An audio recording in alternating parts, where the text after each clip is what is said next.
बड़ी खबर, ईरान पर हमला करेगा अमेरिका, ये सूत्रों के हवाले से बड़ी खबर है। और सूत्र ये भी कह रहे हैं कि 24 घंटे में कोई बड़ा हमला, कोई बड़ा अटैक हो सकता है अमेरिका की ओर से। अमेरिकी मीडिया के हवाले से ये खबर हम आपको बता रहे हैं। मीटिंग में तय हो गई थी रूपरेखा और अब बस जगह और टाइम पर जल्द फैसला होगा।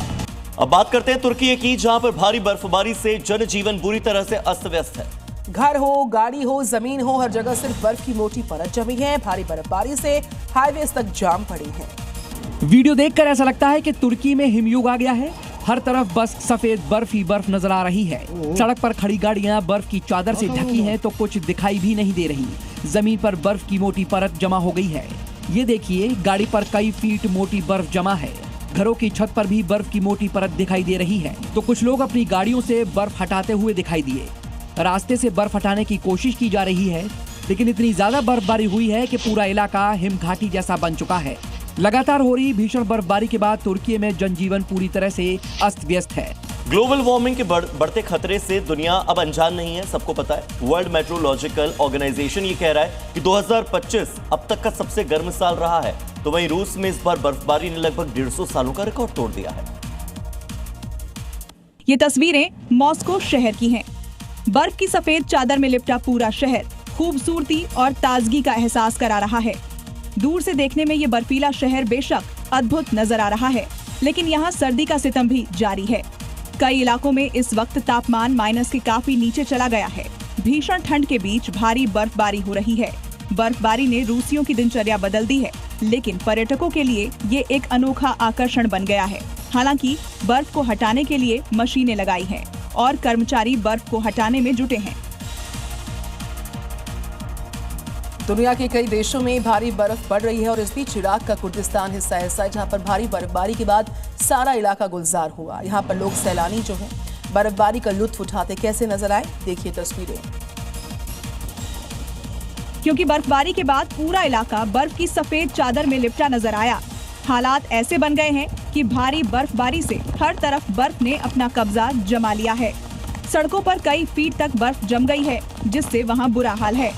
ट्रैफिक की रफ्तार काफी धीमे पड़ गई। कई गाड़ियां सड़कों पर खड़ी दिखाई दी। बर्फबारी इतनी कि गाड़ियों को आधे से ज्यादा बर्फ में धंसकर निकलना पड़ा। हालांकि कुछ लोग इस बीच बर्फबारी का आनंद लेते नजर आए। हरियाणा के नूह से ये बड़ी खबर, जहां पर पथराव हुआ। एक ही समुदाय में पथराव की जानकारी सामने आई। बच्चों के विवाद में हुई है पत्थरबाजी। 66 लोगों के खिलाफ केस दर्ज। 9 लोगों को पुलिस ने गिरफ्तार कर लिया है। आपको बता दें, इससे पहले भी इस तरह का एक वाकया हरियाणा के नूह में हो चुका था, जहां पर बच्चों के विवाद के बीच में अचानक से पत्थरबाजी हुई थी। एक बार फिर से ऐसा ही एक विवाद, जहां पर बच्चों के खेल के बीच में 66 लोगों के बीच में अचानक से पत्थरबाजी शुरू हो गई। और बुलेटिन में अब बात उत्तर प्रदेश के दर्जा प्राप्त मंत्री रघुराज सिंह के विवादित बयान की, आइए कर लेते हैं। अलीगढ़ में ठाकुर रघुराज सिंह ने सलमान खान को देशद्रोही बताया। हिंदुओं से उनकी फिल्में नहीं देखने की अपील की। और इसके पहले भी शाहरुख खान को लेकर विवाद छिड़ चुका है। और अब यूपी सरकार के दर्जा प्राप्त मंत्री ठाकुर रघुराज सिंह ने सलमान खान पर निशाना साधा है। अपने बयान में उन्होंने कहा कि सलमान खान को अगर पाकिस्तान से प्यार है तो वो पाकिस्तान चले जाएं। ये कोई पहला मौका नहीं है। इससे पहले बीजेपी के पूर्व विधायक संगीत सोम ने शाहरुख खान को गद्दार कहा था। यूपी बीजेपी के फायर ब्रांड नेताओं के निशाने पर बॉलीवुड का खान गैंग है। कभी शाहरुख को गद्दार तो कभी सलमान को देशद्रोही कहा जा रहा है। उत्तर प्रदेश के संभल में जहां भी अवैध कब्जा है, वहां योगी का बुलडोजर दहाड़ रहा है। अवैध कब्जे पर बुलडोजर एक्शन की नई तस्वीर बिचौली गांव से सामने आई, जहां सरकारी जमीन पर बने 5 अवैध मकानों को जमींदोज किया गया। बुलडोजर की ये सीधी चोट संभल में हुए अवैध कब्जे पर है। बुलडोजर फुल स्पीड में गरजे तो कई सालों से किया अवैध कब्जा चंद मिनटों में मिट्टी में मिला दिया। अवैध कब्जे वाले घरों की एक ईंट को बुलडोजर ने मलबे में तब्दील कर दिया। ग्राम सभा की जमीन पर बने हुए कब्जे को पूरी तरह जमींदोज करने के लिए 2 बुलडोजर काम पर लगे हुए थे। प्रशासन के मुताबिक इस गांव में करीब 20 बीघे जमीन पर अवैध कब्जा हुआ है, जिसकी पैमाइश भी की गई। यानी यहाँ बुलडोजर एक्शन का अलग राउंड भी तय माना जा रहा है।